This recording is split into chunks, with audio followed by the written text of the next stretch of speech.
Hello student, good morning. आज हम आपको गृह विज्ञान विषय में आपका सेकंड पेपर प्रसार शिक्षा के बारे में आपको अध्ययन कराना चाहते हैं। इससे पिछली वीडियो में हमने आपको सिलेबस के बारे में अवगत करा चुके हैं तथा सिलेबस में कौन कौन से टॉपिक हैं उसके बारे में भी आपको जानकारी दे चुके हैं। आज हम दूसरा अध्याय प्रसार शिक्षा दर्शन सिद्धांत एवं विशेषताएं। प्रसार शिक्षा क्या होती है, एक्सटेंशन एजुकेशन शिक्षा क्या है, इसके बारे में हम आपको कल बता चुके हैं कल की वीडियो में। आज हम प्रसार शिक्षा का दर्शन सिद्धांत विशेषताएं। प्रसार शिक्षा के दर्शन क्या होते हैं, इसके सिद्धांत क्या होते हैं, इसकी विशेषताएं क्या होती हैं।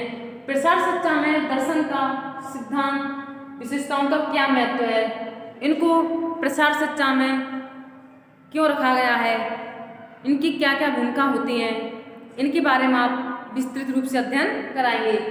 Extension education philosophy principles and character. तो पहले हम जो प्रसार शिक्षा है, जो प्रसार शिक्षा का दर्शन है, किस पर आधारित है, मानव विकास पर। यानी कोई भी क्रिया होती है किस पर आधारित होती है, मानव पर। मानव ही इसका एक महत्वपूर्ण हिस्सा माना जाता है, मानव को ही इसका एक महत्वपूर्ण केंद्र बिंदु माना है, क्योंकि प्रसार शिक्षा में मानव को ही सर्वोपरि रखा गया है। जो प्रसार शिक्षा है, प्रसार शिक्षा मानव विकास पर आधारित है तथा इस दर्शन का जो शाब्दिक अर्थ होता है, दर्शन क्या है यहाँ पर, दर्शन यानी फिलॉसफी। दर्शन होता क्या है, तो दर्शन का अर्थ बुद्धि ज्ञान, बुद्धि या ज्ञान। जो दर्शन शब्द है फिलोसफी शब्दों के दो भागों से मिलकर बना हुआ है, फिलोसोफिया। तो इसका अर्थ होता है ज्ञान या बुद्धि, सोफिया का अर्थ अनुराग है, यानी व्यक्ति के अंदर ज्ञान बुद्धि का विकास होना, किसी कार्य के प्रति अनुराग या प्रेम होना, वही आपका दर्शन कहलाता है। वो दर्शन किसी भी क्षेत्र में हो सकता है। दर्शन जो अंग्रेजी शब्द के फिलोसफी शब्द के दो भावों से मिलकर बना हुआ होता है। इसका अर्थ ज्ञान बुद्धि अनुराग प्रेम। दर्शन का शाब्दिक अर्थ बुद्धि ज्ञान को ही माना गया है, लेकिन जो दर्शन होती है तीन चीजों पर आधारित है। किन पर आधारित है, तीन चीजों पर, अस्तित्व, ज्ञान तथा आचरणीय विभाग। जो प्रसार शिक्षा है मानव विकास पर आधारित है, तो मानव का अस्तित्व क्या है, उसमें कौन सा ज्ञान प्राप्त किया है, उसका आचरण, उसका व्यवहार क्या है। तो इन तीन चीज़ों को ध्यान में रखते हुए दर्शन इन्हीं चीज़ों तीनों पर आधारित है। इसलिए कह सकते हैं प्रसार शिक्षा का जो दर्शन है मानव विकास पर आधारित है। अतः यह एक ऐसी पद्धति है, जो दर्शन है एक ऐसी पद्धति है जिसके द्वारा मनुष्य विभिन्न विषयों में ज्ञान अर्जित करके अपने ज्ञान को जन संचार तक पहुंचाता है, अपने ज्ञान का प्रचार प्रसार करता है, वही आपका दर्शन कहलाता है। इस प्रकार विभिन्न शिक्षाविदों ने अपनी सोच विचार कर एक परिभाषा दी है कि दर्शन होता क्या है। तो एसवी सूपे के अनुसार, एसवी सूपे है जो दर्शन के बारे में क्या कहते हैं, दर्शन एक सामान्य सिद्धांत है। क्या है, तो दर्शन है, इसको एक सामान्य सिद्धांत माना है। दर्शन एक सामान्य सिद्धांत है जिसके अनुसार ज्ञान के क्षेत्र में इसका एक नियम होता है।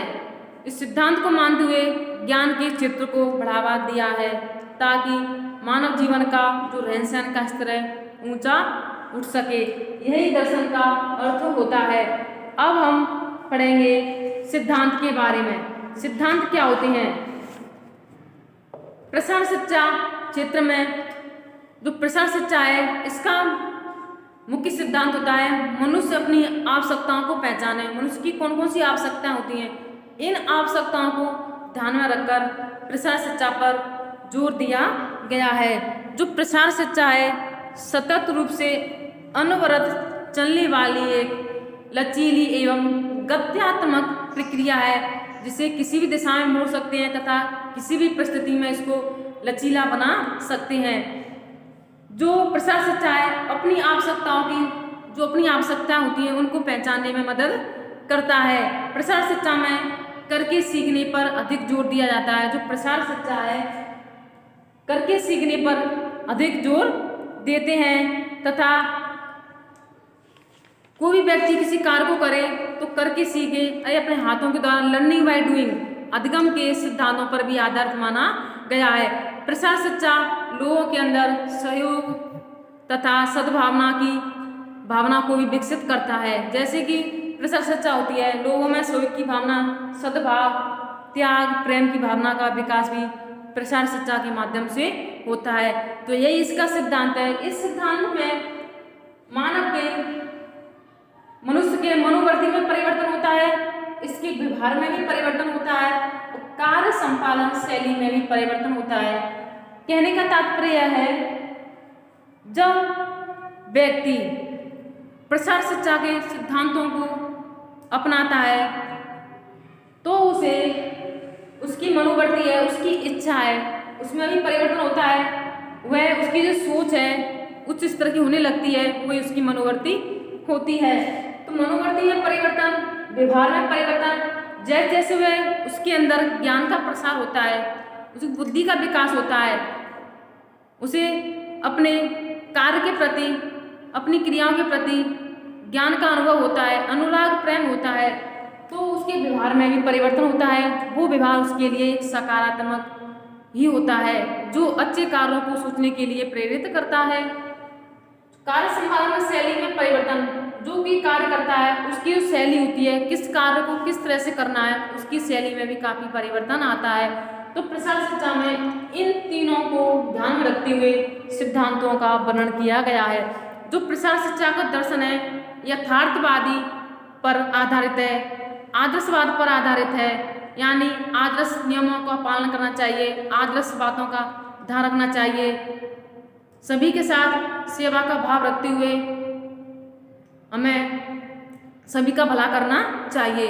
तो यथार्थवादी में जो सत्य है उसी पर ही आधारित होना चाहिए, धर्म पर अपने विचारों को टिके रहना चाहिए, वो आपके यथार्थवादी के अंतर्गत आता है।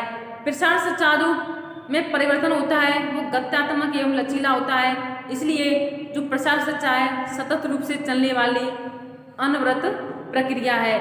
ये होते हैं आपके प्रसार शिक्षा के सिद्धांत। अब हम पढ़ेंगे प्रसार शिक्षा की विशेषताएं। प्रसार शिक्षा की कौन कौन सी विशेषताएं हैं, इन विशेषताओं में किन किन बातों का ध्यान रखना चाहिए। जो प्रसार शिक्षा है इसका जो केंद्र बिंदु है, इसमें प्रसार शिक्षा का केंद्र बिंदु मनुष्य को या मानव को ही माना गया है। इसका दृष्टिकोण मानव की मनोवृत्ति में परिवर्तन लाना तथा उसके जो कार्य के क्षेत्र है उसमें भी परिवर्तन लाना प्रसार शिक्षा का प्रमुख अर्थ माना गया है। इसमें शिक्षा से संबंधित जो शिक्षण विधियां हैं उसको ध्यान में रखकर उसके ज्ञान, दान, तप, सहयोग, सहभागिता, उपकार, करुणा, सहानुभूति, सहिष्णुता आदि प्रसार शिक्षा में इसको एक नया महत्व दिया गया है। जो प्रसार शिक्षा है इसमें कई प्रकार के गुणों का समावेश किया गया है जिससे व्यक्ति के आचार व्यवहार मनोवृत्ति में परिवर्तन लाकर उसके रहन सहन के स्तर को ऊंचा उठाकर उसकी शिक्षण विधियों में परिवर्तन लाकर उसके जो दर्शन के सिद्धांत हैं, विशेषताएं, उनमें भी परिवर्तन लाना प्रसार शिक्षा का प्रमुख कार्य माना जाता है। प्रसार शिक्षा का कार्य यही होता है कि अपनी नवी सूचनाओं को, जानकारी को जन जन तक पहुंचाना, वही प्रसार शिक्षा का अर्थ होता है। तो इसमें कौन कौन से शब्दों को समावेश किया गया है, कौन कौन सी विशेषताएं होती हैं जिन्हें प्रसार शिक्षा में महत्वपूर्ण माना गया है। आपका है मानवतावादी दर्शन है, यथार्थवादी दर्शन है, आदर्शवादी दर्शन है, प्रयोगवादी दर्शन है, जरूरतवादी या सारवादी दर्शन है, परिणामवादी दर्शन। इन बिंदुओं को ध्यान रखते हुए हमें प्रसार शिक्षा के दर्शन की विशेषताओं का अध्ययन करेंगे। तो प्रसार शिक्षा में सिद्धांत का तात्पर्य होता है प्रसार कार्यक्रम को सफल बनाना तथा सफल बनाने के लिए मनुष्य का सर्वांगीण विकास करना प्रसार शिक्षा का प्रमुख विशेषता मानी जाती है।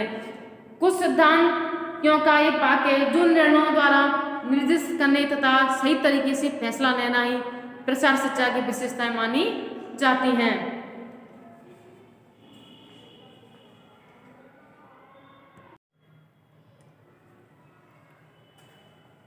जो प्रसार शिक्षा का जो विशेषता है, इन विशेषताओं में किन किन दर्शनों के माध्यम से इनको बताया गया है कि मानवतावादी में कौन कौन सा व्यवहार होना चाहिए, यथार्थवादी में कौन कौन सा व्यवहार होना चाहिए, प्रयोगवादी कि मानव के अपने जीवन को सफल बनाने के लिए कौन कौन से प्रयोगवादी दर्शन को वर्णन करना चाहिए, जरूरतवादी या सारवादी दर्शन, परिणामवादी दर्शन।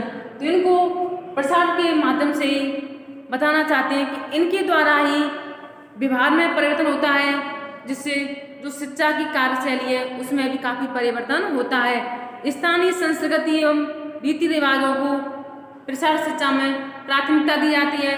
लोगों के साथ मिलकर कार्य करने की भावना को विकसित किया जाता है तथा अपनी सहायता अपने आप करके, यानी लर्निंग बाय डूइंग करके सीखो, किसी कार्य को स्वयं करके ही सीखना चाहिए। यह प्रसार शिक्षा के दर्शन का प्रमुख भाग्य माना जाता है। यानी कहने का तात्पर्य है प्रसार शिक्षा के अंतर्गत सभी के लिए शिक्षा लागू होनी चाहिए, चाहे वो महिला हो, चाहे पुरुष हो, चाहे प्रौढ़ हो, इन सभी को शिक्षा का अधिकार होना चाहिए। वह किसी भी समय, किसी भी धर्म में, किसी भी आयु में शिक्षा को प्राप्त कर सकते हैं तथा उसका जो स्वैच्छिक सहयोगात्मक व्यवहार सभी व्यक्तियों के साथ समान रूप से होना चाहिए। अनुनय विनय करके शिक्षित करना चाहिए। लोग जो व्यक्ति होते हैं उनके साथ मिलकर कार्य करना एक प्रमुख संसाधन माना जाता है, चाहे वो भौतिक संसाधन के अंतर्गत आता हो, चाहे वो व्यक्तिगत संसाधन के अंतर्गत आता है। तथा जो ये प्रसार शिक्षा है सतत एवं अंतहीन प्रक्रिया है, इसलिए इस शिक्षा को सुचारू रूप से चलाने के लिए जन सहभागिता में, जन जन में प्रसार शिक्षा का प्रचार करना चाहिए ताकि जन जन में शिक्षा का प्रसार हो सके। जो यह शिक्षा है एक अनौपचारिक शिक्षा है, इसे किसी बंधन में बांधकर या किसी विद्यालय सीमा में बांधकर इस शिक्षा को नहीं दिया जाता है। इसलिए इस कार्य को करने के लिए प्रति व्यक्ति को प्रजातांत्रिक तरीके से कार्य को करना चाहिए तथा यह जो प्रक्रिया है द्विमुखी शैक्षिक प्रक्रिया है, इस शैक्षिक प्रक्रिया को सभी दिशाओं में फैलाने का कार्य करना चाहिए। तो प्रसार शिक्षा में जो मुख्य रूप से मानव जीवन के यथार्थवाद, मानवतावादी जीवन से जुड़ी हुई है, इसलिए प्रसार शिक्षा के सिद्धांतों को समझने के लिए उसकी नीतियों को, उसको कार्य करने के ढंग को, सिद्धांत निर्माण की प्रक्रिया को भी ध्यान में रखना चाहिए तथा किसी भी परिस्थिति में, किसी भी क्षेत्र में सार्वभौमिक सत्यता का ध्यान में रखते हुए प्रसार शिक्षा के दर्शन को आगे बढ़ाना चाहिए। यही प्रसार शिक्षा का सिद्धांत तथा विशेषताएं होती हैं तथा इसके द्वारा स्वैच्छिक शिक्षा का विकास होता है। प्रसार शिक्षा जो होती है स्वैच्छिक शिक्षा पर आधारित होती है। इसमें किसी व्यक्ति को दबाव में आकर या किसी व्यक्ति के कहने पर इस शिक्षा को बढ़ावा नहीं देना चाहिए, क्योंकि एक स्वैच्छिक प्रक्रिया है जो गत्यात्मक रूप से, लचीलेपन के रूप से, सतत रूप से चलती रहती है। इसमें स्वयं की सहायता का भी ध्यान रखा जाता है तथा इसमें स्वावलंबन की भावना का भी विकसित किया जाता है। इसलिए हम कह सकते हैं प्रसार शिक्षा में इन मनोवृत्ति में परिवर्तन, व्यवहार में परिवर्तन, कार्य संपादन शैली में परिवर्तन का भी विशेष ध्यान रखा जाता है। तभी व्यक्ति के अस्तित्व का विकास होता है, व्यक्ति का सर्वांगीण विकास होता है।